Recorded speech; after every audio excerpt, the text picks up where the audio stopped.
Cork's Red FM. The club has put me in this position, and I'm very grateful for that. But they know this is my job, and that they know that I'd much prefer to be in a Munster 22 than a Dolphin 22, and they know that as well. And I'm sure they would be more than happy to see me in a Munster 22 rather than a Dolphin 22. You know, I'm sure with every club there's a conflict there. You know, but they realise, I think, with a lot of us that we want to be playing with Munster, and that if we're available for club games, then so be it. But our day-to-day role is to play with Munster, and that's the burning ambition that we all have. You know, anybody who's involved in the club side will tell you the same. You know, for guys in the BNI Cup, it means that, you know, the coaches are looking at what we're doing. Thankfully, everything has gone to plan for the last few weeks. But obviously, watching the boys in Croke Park and everything, you have to have that burning ambition to try and put yourself in that position. So I think it's a very good competition. It's a very worthwhile competition, because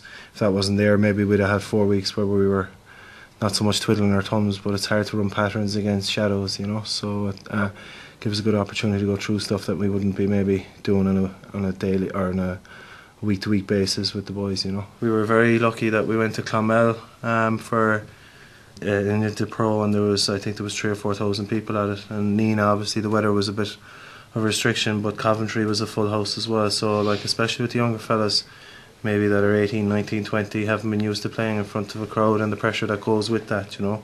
But it's amazing, even when we go to Coventry for a BNI Cup game, there was a huge amount of support there. So obviously it's hugely appreciated by all the players, that the travel and all the expense that the supporters put in to follow us around the place. From our own point of view, I suppose we just try and do what we want, you know, and I think it's kind of hard because we don't know maybe from a week-to-week basis who we're going to have, but the National 1 sides are taking it very seriously, and I'm sure the Welsh and the Scottish sides are doing the same. So like Bristol, it was pretty much Bristol's strongest side, maybe 2 or 3 missing, but the standard is good, the refereeing is good, and it allows us to show our worth, basically, you know. The club games, you always have your 1 or 2 contracted players, and you have your 1 or 2 good fellas that would shine out, whereas it gives these guys the opportunity, like, that maybe they're the 1 or 2 good fellas, but now they're playing against everyone that's at another step up again, you know. So we'd hope that exposure would help them to come on as players, you know.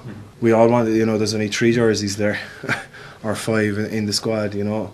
There's 8 guys going for it. If there wasn't Eagle there, we wouldn't be as good as we are, you know.